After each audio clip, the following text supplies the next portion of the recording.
Bonjour à toutes et à tous, bienvenue dans Hors Zone sur Télé Goël. Hors Zone, c'est votre émission sport en plein cœur de l'agglo Lens-Liévin, une émission coproduite avec RBM. Bonjour Thomas Verbouge-Lachambre. Bonjour Fred, bonjour à tous. Dans cette émission, on pose nos caméras à la salle Maréchal de Arnes, la maison du volleyball dans l'agglo Lens-Liévin.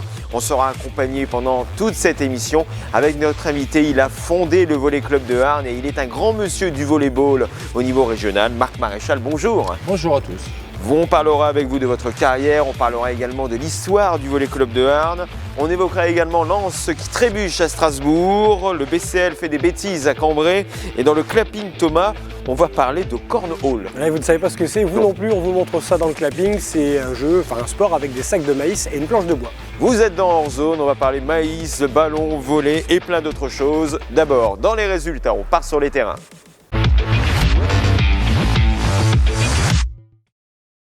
Le RC Lens s'éloigne de l'Europe. Les joueurs de Francaise se sont inclinés 1-0 sur la pelouse de Strasbourg. Ludovic Ajorc a conclu cette rencontre sur pénalty. C'est une très mauvaise opération pour le RC Lens qui est désormais 10e du championnat. Souvenez-vous, on était la semaine dernière au stade de la Mine de Vimy. On peut dire qu'on a porté chance à l'USV. 3 victoires en 3 matchs pour le club de football de Vimy. Les protégés de Valérie Coquenpo sont en train de réaliser un bel exploit. Ils se sont imposés 1-0 face à l'AC Amiens. Vimy se met un peu à l'abri et prend 3 points d'avance sur la zone rouge. Un grand bravo encore aux joueurs de Nathalie Coquenpo. En handball, match maîtrisé pour Arnes, Thomas. Oui, face aux féroces panthères de Fleury, les Arnésiennes n'ont pas eu peur. Elles se sont imposées 22-29 à l'extérieur. À noter quand même le carton rouge adressé à Perrine Baudin qui a été exclue 2 fois 3 minutes. Mais l'équipe a continué d'évoluer à 7. Arnes reste 6e au classement. En revanche, Bully-les-Mines s'est incliné une 21e fois cette saison face à l'Union sportive d'Alfortville. Résultat 35-26, Bully reste 13e de National 1. Marc Maréchal, est-ce que vous suivez un peu les résultats des équipes dans le secteur ? À part Lens dans le secteur Arnes au handball bien sûr, mais sinon les autres équipes non, parce qu'on est quand même focalisé, je dis pas 24 heures sur 24, mais au niveau du club, quoi, que ce soit les jeunes ou les seniors. Donc on suit énormément notre club avant de partir sur l'extérieur. D'ailleurs, vous vous occupez de certaines équipes de jeunes au VCH. Je complète, je vous expliquerai ma situation plus tard. D'accord, parce que c'est un invité avec une carte vraiment longue comme le bras. Handball toujours Thomas, les Carabiniers ont montré les muscles. Oui Fred, les hommes de Fred Pommelet ont terrassé et effrayé les joueurs de Villemomble à domicile qui sont mieux classés. Après une seconde mi-temps, Tony Truante, les Bilisiens l'ont emporté 33-26 tels des guerriers comme le mentionnait leur coach. Les Carabiniers étaient menés à la mi-temps 14-18 mais ont pu compter sur Grosco, Debouté et Bizio. Résultat, Billy gagne et reste 5e de sa poule. On est champion Thomas, on est champion de cross. Oui, de cross. Regardez à l'image ces belles têtes de vainqueurs, Fred. Voici Gauthier, Ilina, Chedli et Ethan. Ils sont devenus, il y a quelques jours, champions de France cross UNSS en Bretagne. Ils viennent du collège Émile Zola de Fouquier-les-Lances. Ils ont représenté le Pas-de-Calais. Ils ont formé ensemble une équipe de sport partagé avec 2 élèves en situation de handicap et 2 élèves valides, entre guillemets. Ils ont brillé sur le 850 mètres et sont revenus tout simplement avec la médaille d'or. Marc Maréchal, est-ce que le Volley Club de Arnes s'engage pour le handicap et sa démocratisation, enfin plutôt la sensibilisation du handicap par le sport? On essaye un peu, je sais que les garçons font du volley assis, ils essayent de faire des associations, une association de volley assis. Nous, on n'a pas assez, je dirais, de bénévoles ou de dirigeants pour s'en occuper. On a déjà du mal à trouver X dirigeants pour toutes nos équipes. On tourne presque une quinzaine d'équipes. Donc c'est déjà très compliqué de s'occuper de ça sans s'occuper d'autres personnes. C'est assez compliqué actuellement. Il y a combien d'équipes en tout au VCH? Oh là, si on compte les pupilles, les poussines, on est à plus de 15 équipes. Donc c'est pas mal, et je pense que c'est la guerre, comme tous les clubs, de trouver des dirigeants, de l'argent, des entraîneurs, des bénévoles, et ça devient une denrée rare, quoi. On en parlera donc avec vous dans un instant. Défaite en revanche, Thomas, du côté du basket club de Liévin. Les Liévinois qui ont fait bonne figure seulement durant le premier quart-temps face à Cambrai en National 2. Ils ont ensuite eu du mal à revenir face à des adversaires clairement en place et déterminés. Match manqué 75-88. C'est indigne par rapport à ce que l'on doit faire, confiait le coach Jérémy Plogarts à la fin du match. À noter quand même les 22 points inscrits par Zivkovic, meilleur joueur au panier, mais cela aurait été insuffisant. Liévin est 6e avec 32 points. Un mot de baseball, Thomas, ça va bientôt être la reprise aux États-Unis, mais c'est bientôt la reprise également pour les Raptors de Saint-Angoël. Ça a déjà repris justement. Leur première journée de championnat a eu lieu dimanche à Valenciennes. Ils sont revenus avec une victoire et une défaite. Pour cette saison, François Joquel, le coach, m'a confié que l'effectif avait été un peu remanié avec quelques nouveaux joueurs débutants et 2 expérimentés. Avec ce groupe, l'objectif est clair, viser les premières places de la Régionale 2. Les Raptors étaient en Régionale 1 l'année dernière, mais ils ont subi un peu la refonte des catégories régionales, d'où ce retour en Régionale 2. Êtes-vous allé au Muay Thai ce week-end? Non, mais on a quelques images qui ont été fournies par la Fédération de Muay Thai de la boxe thaïlandaise qui avait eu lieu à la salle Léo Lagrange ce week-end. Les cadets, les juniors et les seniors ont pu s'illustrer sur le ring. Toutes les photos sont à retrouver sur la page Facebook du comité régional de Muay Thai Hauts-de-France. Il y avait du monde également ce dimanche du côté de la rando de la Goëlle. La 47e édition a rassemblé près de 2700 participants. À noter que c'est un record de participation pour cet événement. Un grand bravo donc aux organisateurs et aux participants. Marc Maréchal, est-ce que vous n'avez fait que du volleyball dans votre carrière ou vous êtes déjà essayé à d'autres sports? Non, j'ai fait que du volleyball parce que moi j'ai commencé donc en 68. En 68, il n'y avait pas tout autre sport, quoi. Donc il y avait foot ou volley. Donc, et vous avez commencé où? Dans quelle commune? J'ai commencé à Arnes, j'ai fait pratiquement toute ma carrière à Arnes, mais j'ai commencé avec le collège. Au collège, on arrivait à 12 ans et puis l'institut ou le prof faisait un peu de volley, donc on a commencé à faire du volley comme ça, quoi. Alors peut-être on va vous donner envie de prendre votre carte dans un nouveau sport très étonnant, c'est dans le clapping.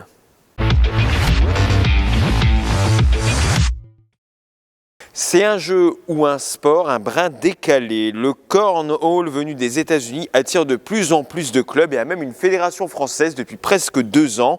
Et parmi les clubs qui proposent cette nouvelle discipline, la pétanque saint-soise initie les enfants et les adultes depuis quelques semaines. Et il y en avait du grain sur la planche ce mercredi au local. Thomas Berbouche de la Chambre y est allé faire un tour pour Télé Goëlle. Il compte plus d'1 million de licenciés aux États-Unis et a trouvé ses adeptes à Saint-Angoël depuis quelques semaines. Le cornhole se joue avec une planche de bois trouée, inclinée et des petits sacs de maïs. Le but est ultra simple. C'est 2 ou 4 joueurs qui, aidés de 4 sacs chacun, à une distance de 8 mètres, doivent lancer leur sac qui équivaut à 3 points sur la planche F1. Et puis derrière, il y a un cumul de points et le premier arrivé à 21 a gagné la partie. Le cornhole a sa fédération en France depuis fin 2020 et contrairement à d'autres sports, il permet aux adultes et aux enfants de jouer ensemble, quel que soit leur niveau. On y travaille le calcul, la motricité, la vision, sans oublier les techniques de lancer. On peut lancer en cloche, comme ça ou comme ça. Chacun a sa façon de jouer puisque ça rebondit un peu sur le plateau. Donc ça peut très bien rebondir ou glisser en fonction de la façon dont on le lance, quoi. Et vous êtes plutôt rebond ou directement dans le trou? J'essaye directement dans le trou. Jean-Luc, le responsable, avait au départ conçu son propre matériel pour présenter ce sport à la commune. Depuis, il s'est équipé de 2 planches professionnelles dont peuvent profiter gratuitement les enfants. Ils jouent, eux, de plus près, mais éprouvent parfois de la difficulté.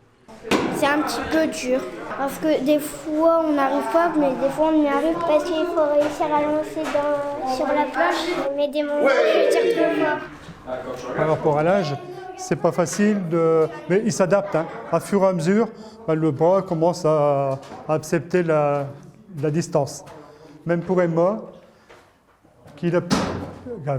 Emma qui vient nous mettre un 3 points. Des points, sans doute que vous en marquerez aussi au cornhole. Pour cela, rendez-vous au local de la pétanque saint-soise près du stade municipal, les mercredis de 15h à 16h30 et les dimanches de 10h à 11h30. Ah si, bien.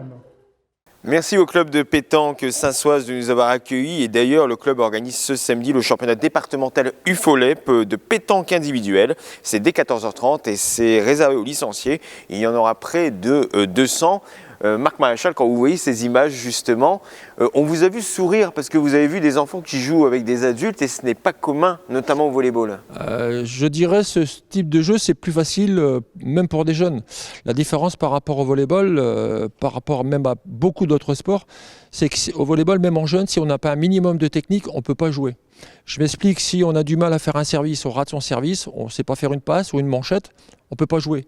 Donc il faut minimum 3, 6 mois, 9 mois, 1 an pour pouvoir s'entraîner, pour pouvoir commencer à s'amuser à jouer.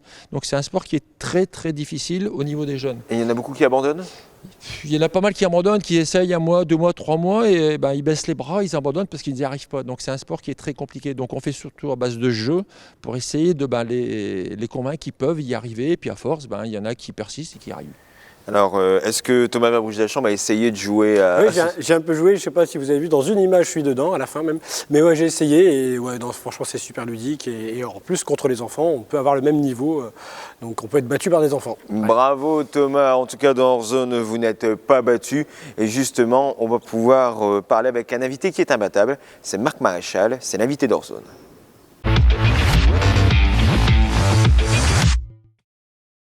Toujours avec vous, Marc Maréchal, fondateur du Volley Club de Arnes, personnage historique du VCH. Comment a commencé cette histoire, donc celle du Volley Club de Arnes, dans l'histoire du volleyball ? Alors l'histoire du volleyball, c'est en 80, donc à la création du complexe Bigotte, la salle Bigotte. Donc j'ai été employé par la mairie comme responsable de la salle. Donc on a créé en 80 avec mon épouse qui était aussi volleyeuse, plusieurs copines. On a fait un entraînement pendant une saison pour essayer de créer un club. Donc on a réussi à avoir 7-8 filles. Après la deuxième année, on s'est mis en UFOLEP.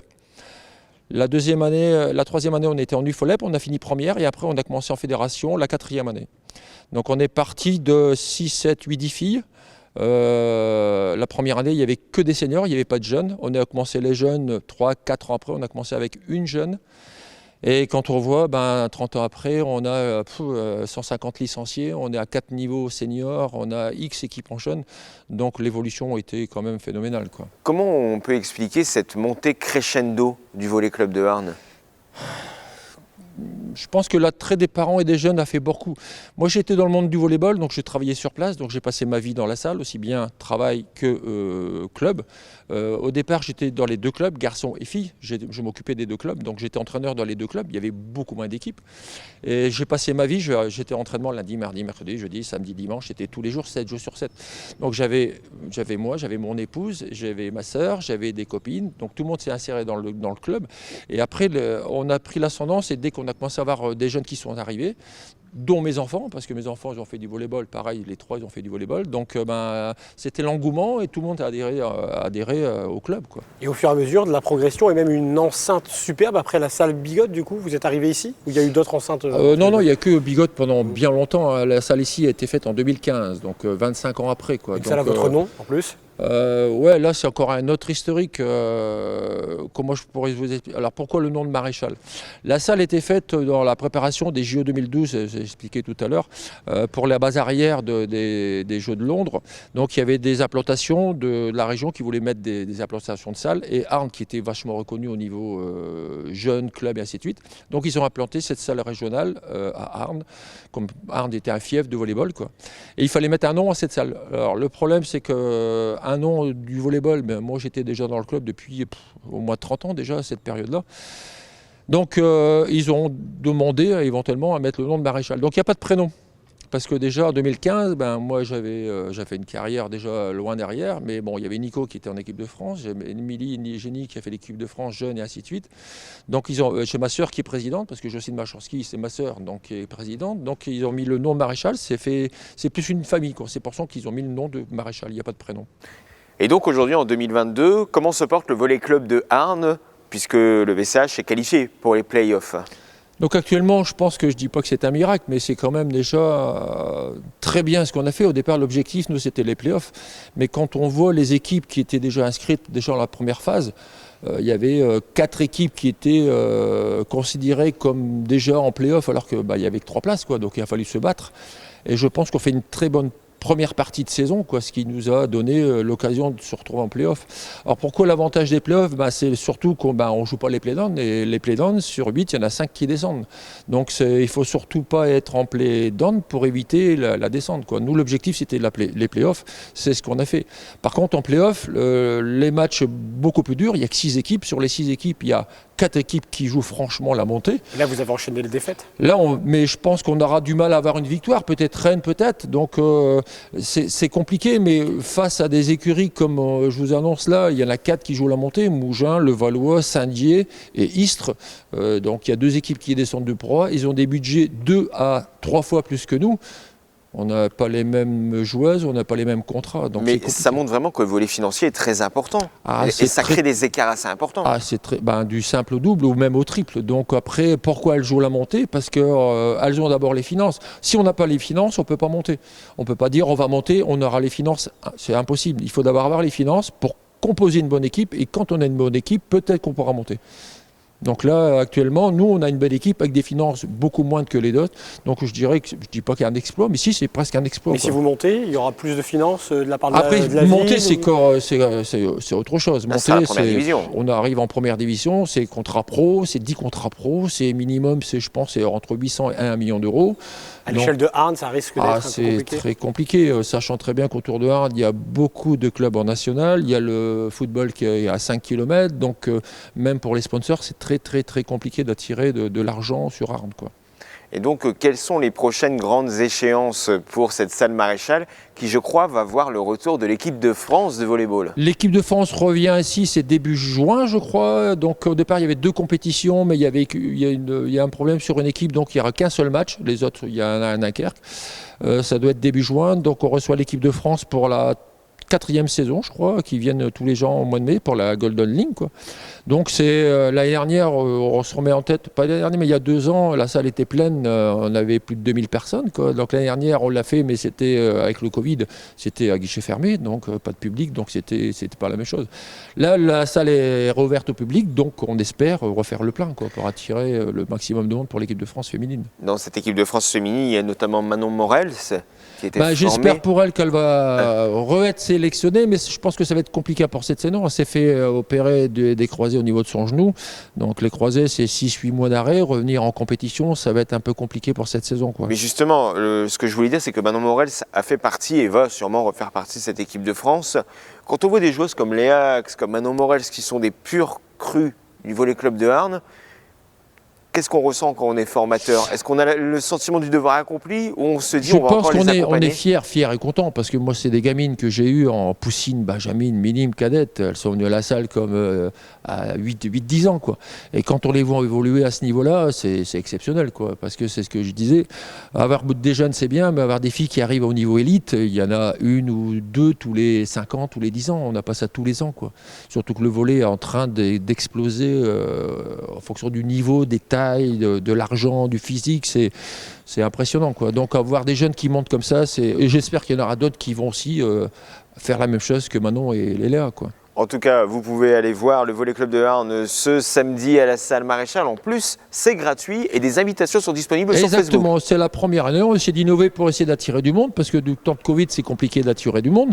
Donc on a lancé une expérience en disant on a fait un maximum d'invitations gratuites. Il suffit de mettre son nom, prénom, son adresse mail sur le ticket. Vous déposez à l'entrée de la salle et vous avez la chance de gagner un t-shirt, un survêt, un ballon, un sac, plein de cadeaux, quoi.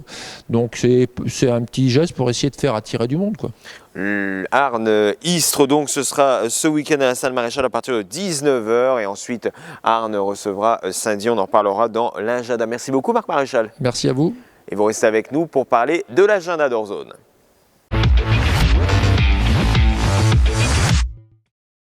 On commence cet agenda comme toujours avec le Racing Club de Lens qui affronte le GC Nice ce dimanche à 17h05 au Stade Bollaert. Un match qui sera à suivre sur RBM également. Lens doit décrocher impérativement une victoire pour bien se préparer au derby et surtout pour remonter dans ce classement puisque Lens est 10e. Dans le presque même temps, la veille, la réserve de Lens affronte la réserve d'Auxerre pour un très beau match donc au Stade François-Blin d'Amiens. Ce sera à 17h. Et si vous voulez faire le grand chelem, eh bien Vimy est en déplacement du côté de Valenciennes pour affronter la réserve du VAFC. Ce sera samedi à 15h, horaire assez inhabituel pour les joueurs de l'USV. Que pourra-t-on voir ce week-end chez les autres clubs du secteur, Thomas? Eh bien Fred, ça bouge samedi soir. C'est d'abord bien sûr le retour du volleyball pour la suite des playoffs, on l'a évoqué. Les filles du VCH joueront ici sur le parquet de la Salle Maréchal et affronteront Istres samedi à 19h avant de recevoir Saint-Dié la semaine prochaine. Le HVB sera lui à suivre sur Facebook. Les Arnésiens se déplacent pour un duel face à Aluin. Deuxième des playoffs, ce sera samedi à 20h. Enfin, en handball, en National 1, les Budigeoises joueront à domicile à 19h face à Colombelle et les Arnésiennes tenteront de défaire les Lomoises à 20h30, salle André Bigotte. Les Carabiniers de Billy-Montigny en N2 aussi vont tenter de grimper au classement pour atteindre le top 4. Match samedi à 19h face à Saint-Paul-sur-Mer.